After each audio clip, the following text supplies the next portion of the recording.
Our top story from Prime Minister Anthony Albanese, who has just announced that Kevin Rudd is going to end his time as Australia's ambassador to the US at the end of March, a year earlier than expected. Well, for more, joining us is Sky News Washington Analyst Annalise Nielsen. Annalise, yes, big news. We heard from Martha Sinadina saying he was surprised by this announcement. He's leaving a year early and he's been in the job for 3 years. What's your reaction to this? Look, it is short compared to other modern comparisons of ambassadors. Arthur Sinadinos had just over 4 years, and the anticipation was that he would continue on if the Liberals had won the election. It does tend to live and die by politics.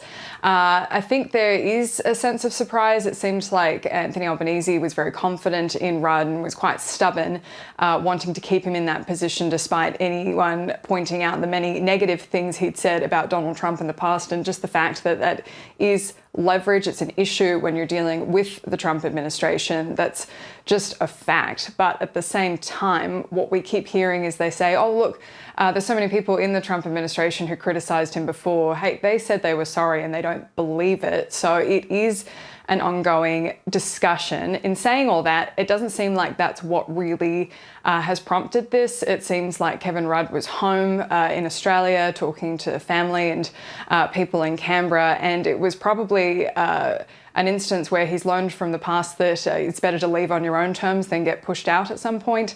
If there was any kind of future issue and then that came up close to the election and Albo had to pull him out because there was a concern about him and Trump, that would play very poorly for the Prime Minister in his Labor base. But the other thing is just looking at what's happened over the last 3 years. Kevin Rudd has had some big successes. There were concerns that AUKUS was going to be completely torn apart by the Trump administration. That's pushing on quite steadily. And I think it's quite notable too that the ambassador hosted Elbridge Colby in the ambassador's residence this week, just before this announcement. Elbridge Colby's been one of the biggest critics of AUKUS. He was the one drafting the Pentagon Papers, that there was the concern that that was going to be used as the basis for scrapping the whole deal.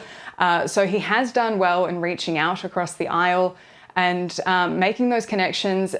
From the outside, it's often perceived that everything's just about Trump. And indeed, Trump is very centralized in his approach to how he runs the government. But there are lots of other powerful people in Washington, D.C. you have to play nice with too. And Kevin Rudd has done very well with that, making those contacts on Capitol Hill, in particular with senators who are some of the most powerful players in the US government. He's had some successes with getting global entry. It's one of those things that was just an absolute mind bend that Australia took so long to get into it, and it was a Canberra problem in the end. And Kevin Rudd fixed that for anyone coming into Australia. And so it seems like they were probably just reading the tea leaves saying, you've had a good run. What do you want to get out of this in the future? And is it worth staying? Just for what you want to achieve compared to what the risks are on the other side. He gets to leave on a high note. He gets to go back to a very nice setup that he has in New York City. So it seems like this was a mutual discussion. It doesn't sound like there was any specific person getting pushed out on either side or any specific person pushing Kevin Rudd to make this decision. Yeah, and he's going back to the global president role of the Asia Society. And how do you think that decision was made? And again, you're saying that perhaps he wasn't pushed. Do you think that there might have been some pushing at all, though? Oh, look, I know that there have been concerns at every level in Australia about managing the relationship with Donald Trump. There's no blueprint for this, for him coming back into office in this way with an increased majority,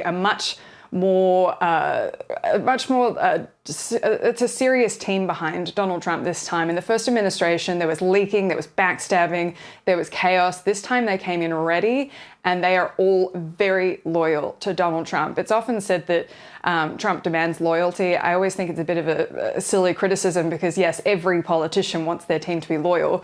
But you've got to remember, those who are loyal to Donald Trump, they were risking everything. No one thought he was coming back. They were really with him when he was up against all those legal cases. They were potentially implicating themselves with those things. And so he has a team behind him that is very dedicated to Donald Trump. So yes, it's a problem that you were criticising Donald Trump and you've never backtracked on those comments. But when we're talking about whether he was pushed, I think it does seem like there was just a more reading the tea leaves at this point. Well, Annalise Nielsen, thank you so much.